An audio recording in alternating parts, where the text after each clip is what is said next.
I'm going to make this easy from now on. I'm going to combine my videos with writing. And I'm going to probably go back in my blog and provide some reading to stuff I've written going back some years. And now to allow an immersion between the old and the new, for whatever. It's not about being correct, it's about developing. So here we go. This I wrote yesterday, April Fool's Day, while I was on the phone, telemarketing. So, how does a single individual supposed to deconstruct what appears to be time beyond memorial religious networks, relied on by billions of people as a central factor in self-identification? Is there a ground or cornerstone on which such an undertaking can be so justified?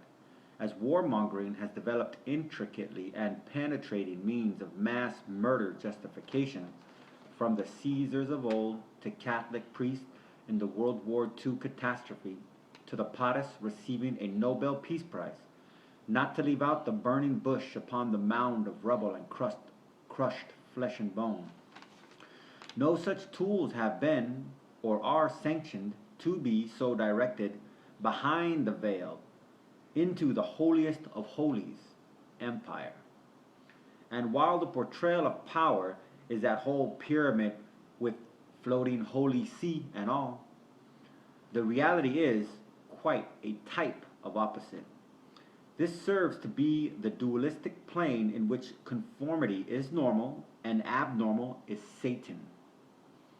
This again is held by over 3 billion different human thinking minds.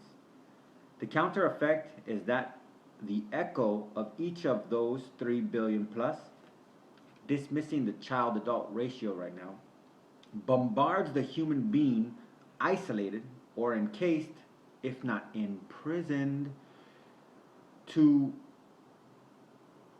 instill a degree of terror. See Plato's Republic, or even Plato's Cave, but Plato's Republic Book 4, as well as Plato's Allegory of the Cave. Terror that prevents that individual from resisting empire's interest, non-plural. An empire's sole interest is marked as a core human instinct, or a state of natural symbiosis, in which no normal person would question, and only the most heinous would seek to destroy or deconstruct. The very first step of disembarking is the mental faculty that all such so professed and compressed, the children trapped in these homes, have to convey an emotional message to me that they don't want me to continue, but likewise use violence to validate genuineness. This isn't to say that I can physically cope with the inevitable shock of religiously motivated, scientifically applied, and imperially sanctioned torture. I'm a bitch. All I have is the legacy of my people who were and are the conquered, dead and alive. The babies smashed upon rocks by Catholics. The Hindus massacred city by village by nation. The Celts raped into the UK's family ties, then shipped to spread their survival mechanisms abroad. The Canaanites slaughtered under Hitler's inspiration for his total war doctrine. The women educators and midwives burned as witches and so still declared. The lost victims put to the Catholic question. The Hindi women and girls raped by the fathers and sons of Islam and the heroes of Allah. The Aboriginal culture being strangled in a tub of water by the crown. I don't have an imaginary figure anatomically designated to be a man, which is only the case when one has a particular member, who is going to save me from the swelling rage that precipitates such psychological transitions. I hold that all my efforts will only be validated if I am baptized in the same scale of imperial lust as my predecessors. What kind of leader is not one with the lowest, untouchables, Gentiles, Goyas, niggers, the feminine, the gay, the fifth world? An evil, fascist brute rises on the people as if a boat. A true leader sinks so as to elevate the whole shebang, like ice dropped into a full glass of water. This is the concept concealed within or behind the Christ consciousness, preventing fathers from manifesting this in society, mothers from upholding it for their children, as well as degenerating their sisters that wander into it, and thus children and denigrating their sisters from wandering in it, and thus children are prevented from ever even knowing it exists.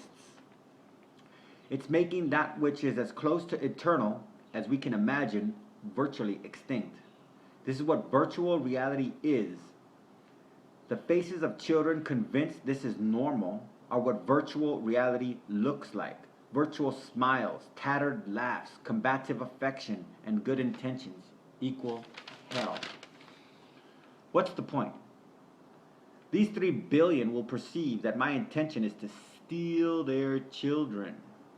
This is how they interpret the good of their willingness to keep them, which in their minds equals to saving them or their eternal soul. Towards this ends, all manner of human potential are fair game, culminating in organized violence. Again, for the good of the children's life experience, but not this life. As empire convinces them, this life is hollow compared to heaven's luxury.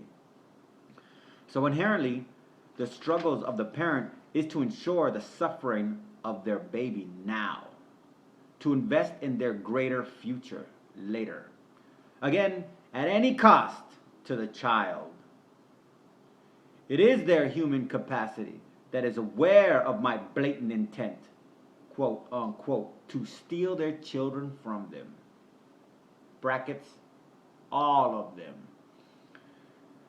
They think that the extent of violence I endure proves I'm fake, as they apply violent measures to substitute primitive nurturing based on the love, amor, Roma, they are convinced is eternal. My reaction to violence isn't as relevant as their mere willingness to resort to it. It never has been. See lynchings, see the conquistadors, see the Salem witch hunts, everything I mentioned.